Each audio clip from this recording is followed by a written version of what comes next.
Think you know the story of India's biggest celebration? Ram, Prince of Ayodhya and avatar of the supreme god Vishnu, gathers an army of monkeys to rescue his wife Sita from the demon king Ravan of Lanka, returning home after 14 years, where his subjects light lamps to celebrate the triumph of Dharma, the light of knowledge and good over the darkness of ignorance and evil. This is Diwali, the 5-day festival of lights, celebrating diverse gods and traditions, and practiced by all, including Buddhists, Jains, and Sikhs. This story, the Ramayana, has nearly 300 versions all across Asia, including national epics in Malaysia, Vietnam, China, Japan, Mongolia, Tibet, the Philippines, and Cambodia. But there are complexities across all the narratives. Who are these monkeys?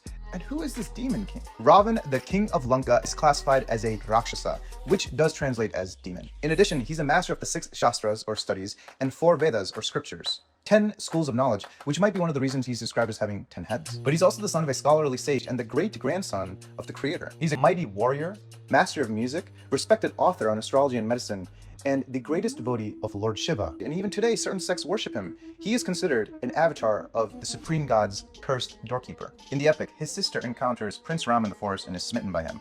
Ram refuses her, and humiliated, she attacks. Her nose is cut off, and she runs off to her brother Ravan, seeking revenge. This spurs the conflict of the story when Ravan goes to the forest and kidnaps Sita. Some scholars suggest that Rakshasas are exaggerated supernatural depictions of forest tribes, and indeed some political movements kind of frame this as a conquering narrative. The monkeys, for example, are called Vanara, which translates as forest men. The most famous among them being the cheeky Hanuman, the Deva god of wisdom, strength, courage, devotion, discipline, and martial arts, and serves as inspiration for the Monkey King. It is interesting to ponder from whose perspective these stories actually originate. So Ravan overthrows his brother, the Deva of wealth, and repeatedly assaults women.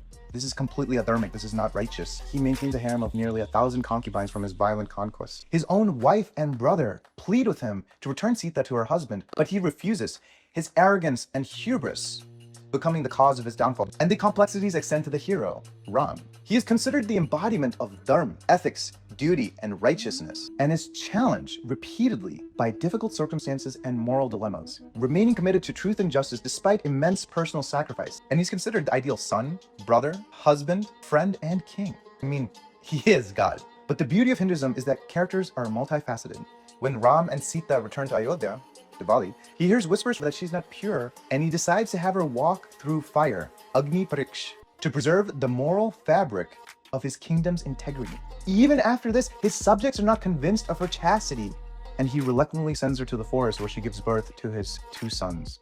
Here's one more kicker before we go out and celebrate. In some version of the Ramayana, Sita is a baby found abandoned in a field. Her original father, who threw her away after he learned that she would cause his destruction?